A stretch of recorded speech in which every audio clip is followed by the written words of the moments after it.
Bonjour à tous et bienvenue dans cette nouvelle vidéo sur la chaîne des Gaulois du catch. Aujourd'hui, on va s'intéresser au documentaire événement sur Vince McMahon, le gourou du catch. On va se consacrer aux 3 premiers épisodes que je vais vous résumer dans cette vidéo. Les interviews ont été filmées avant les différentes affaires contre lui. On va condenser les 3 premiers épisodes en une seule vidéo. Donc c'est parti, tout de suite, le documentaire sur Vince McMahon.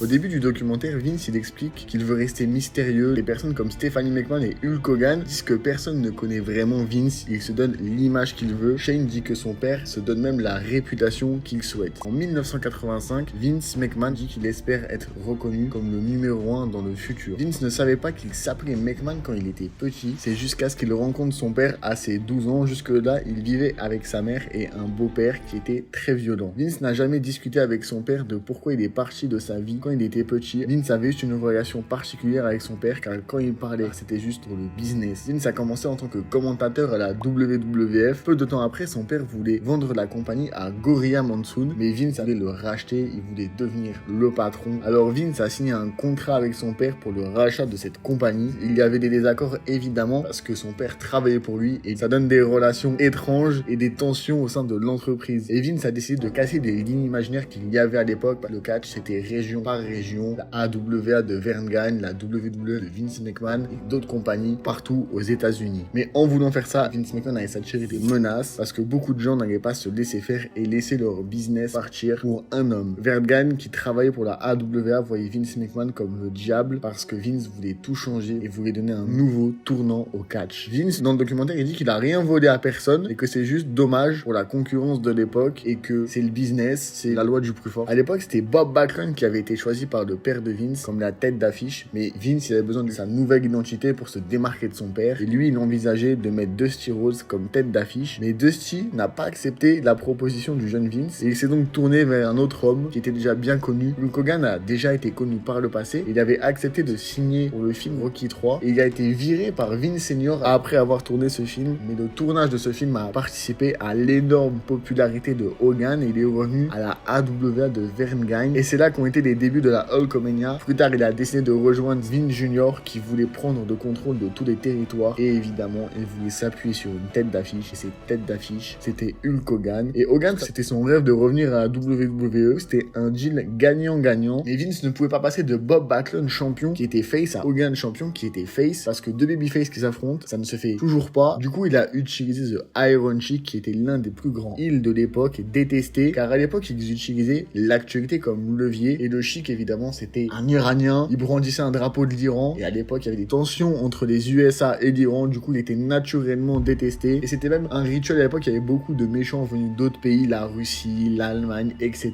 Et en face, le héros américain Hulk Hogan contre le méchant iranien le Sheik. Évidemment c'était facile à écrire et c'était facile, les fans avaient un héros, un mec à détester. Hogan dit qu'à l'époque il y avait beaucoup d'improvisation et que rien n'était répété. Cette victoire de Hogan l'a fait connaître un peu plus dans le monde du catch. Vince avait énormément besoin de Hulk Hogan pour réussir son projet. Vince McMahon a eu l'idée de créer le Super Bowl du catch. Après avoir pris une pause, il décide de créer WrestleMania. Ça a révolutionné évidemment le monde du catch. Le premier WrestleMania est un énorme succès. Après, il a fallu faire WrestleMania 2. Ils ont eu ce concept d'être dans plusieurs endroits en même temps. Ça a bien marché, mais à l'écran, ça rendait un peu bizarre. Mais du coup, il devait frapper bien plus fort pour WrestleMania 3. Une arène, 93 000 personnes. Et pour remplir 93 000 personnes, il fallait une affiche de titan. Et il l'avait déjà en tête. Hulk Hogan contre André le Géant. Mais André le Géant, il avait quitté le catch blessé. Donc, il a fallu que Vince réussisse à convaincre André de se faire opérer pour revenir dans le ring et qu'il affronte Hulk Hogan. À partir de WrestleMania 6, la popularité de Hogan, elle a commencé à baisser et il a perdu contre le Ultimate Warrior à WrestleMania au Canada. Mais le Warrior n'était pas très populaire en coulisses et suite à des désaccords, Hogan devait revenir à la tête de l'écran et est redevenu champion à WrestleMania 7 en battant le Sergeant Slaughter qui à l'époque était un face mais il avait fait tourner heel et il était affilié à l'Irak, ce qui a été très problématique pour l'époque. La femme et les enfants du Sergeant Slaughter s'étaient fait menacer et même là Vince McMahon s'était dit que ça avait été trop loin. Mais malgré la victoire d'Hogan, l'audience n'a pas suivi et les fans ont commencé à se lasser de Hulk Hogan. Par la suite, il y a eu un énorme problème pour la WWE, c'est le procès des stéroïdes et le docteur Zaorian qui vendait des produits aux champions. Au début c'était légal de prescrire des stéroïdes mais Ronald Reagan, le président des États-Unis a fait changer la loi. Zarian a donc été envoyé en prison. Par la suite, Vince a mis en place une politique pour contrôler la prise de stéroïdes. Mais le New York Post a commencé à s'attaquer à la WWF, à la prise de stéroïdes. Et c'est le journaliste Phil Muskins qui a décidé de faire des enquêtes sur Vince McMahon et la compagnie pour voir ce qu'il se cachait. Et il a révélé plusieurs affaires sordides. Il a notamment révélé l'affaire des Ring Boys. Mel Phillips s'attaquait aux Ring Boys qui étaient chargés de faire le ring, de défaire le ring. Et c'était souvent des jeunes adolescents. Et il avait un comportement très déplacé, tout comme Pat Patterson et Terry Garvin qui ont été également accusés simplement d'abuser de ces jeunes garçons. Par la suite, Mel Phillips et Terry Garvin ont été virés de la compagnie et ne sont jamais revenus. Pat Patterson a lui été viré puis réembauché par la suite car beaucoup de gens disent qu'il n'y avait pas de réelle accusation, mais dans le documentaire, Tony Atlas dit que Pat Patterson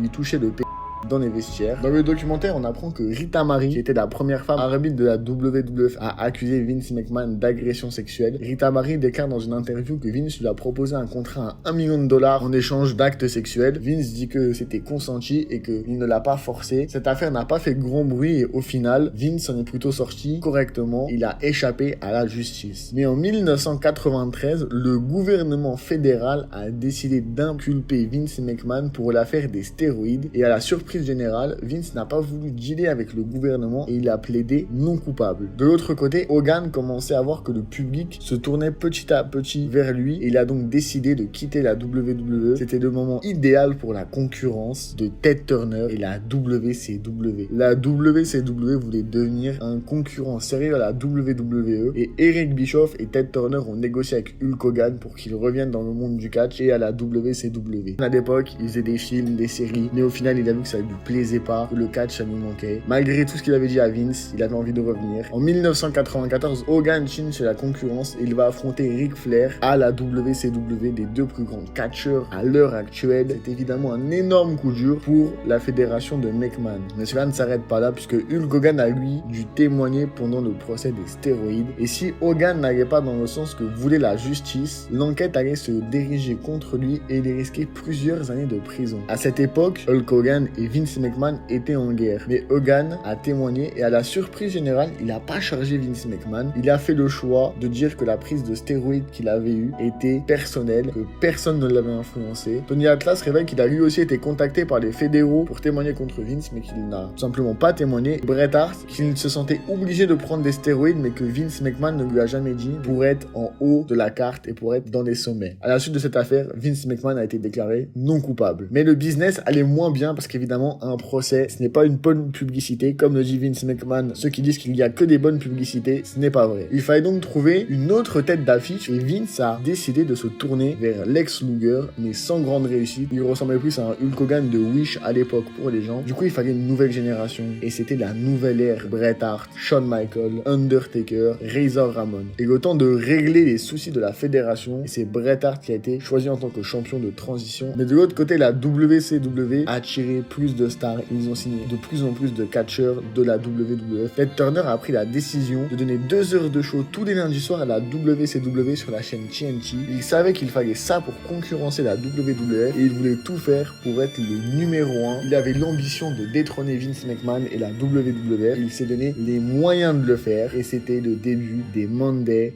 Night War. Eric Bischoff a fait apparaître Lex Luger dans le premier Monday Nitro de la WCW et à l'époque c'était un énorme coup. Vince McMahon a vécu cela comme une trahison personnelle. Bischoff était sans pitié, donnait même les résultats de la compagnie adverse de McMahon en direct car la WCW eux n'enregistraient aucun show, ils étaient totalement en direct. Scott et Kevin Nash ont principalement quitté la WWF pour des raisons financières. Vince McMahon a même attaqué Ted Turner et la WCW pour l'utilisation de noms de certains catcheurs. Vince s'est présenté comme une victime d'un milliardaire qui voulait détruire et nuire à une entreprise familiale alors qu'au final il proposait juste des meilleurs contrats, ce que Vince a également fait à l'époque pour prendre le contrôle de certains territoires régionaux. Mais la WCW a pris un réel tournant à Bash at the Beach 1996 avec la création de la NWO, Hollywood Hulk Hogan qui rejoint Razor Ramon et Kevin Nash. La création de ce nouvel ordre mondial a rendu rendu la WCW à un nouveau niveau et ils ont même été devant Raw pendant 83 semaines consécutives. Hogan a tourné heel sur Randy Savage de manière organique, la foule a très mal réagi. Ils ont jeté plein de choses dans le ring. Eric Bischoff avait réussi son coup. Vince McMahon devait trouver des solutions et il a pris la décision de faire signer un contrat de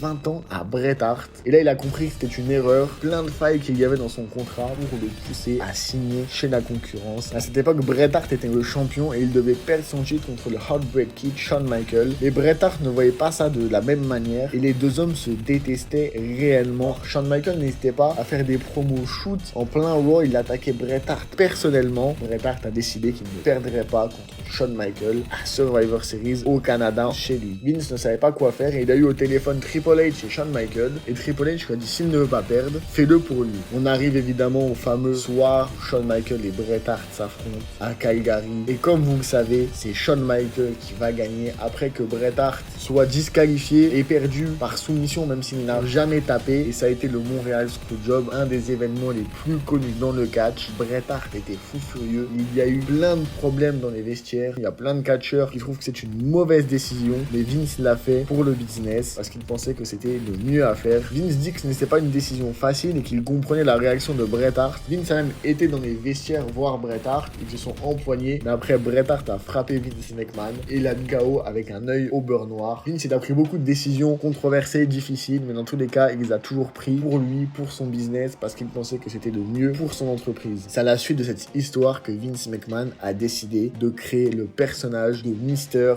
McMahon. Et c'est la fin de cette vidéo, on se retrouvera prochainement pour la deuxième partie sur le documentaire de Vince McMahon. J'espère que ça vous a plu, si ça vous a plu n'hésitez pas à lâcher un like, à vous abonner. Nous on se retrouve la prochaine fois, tchuss.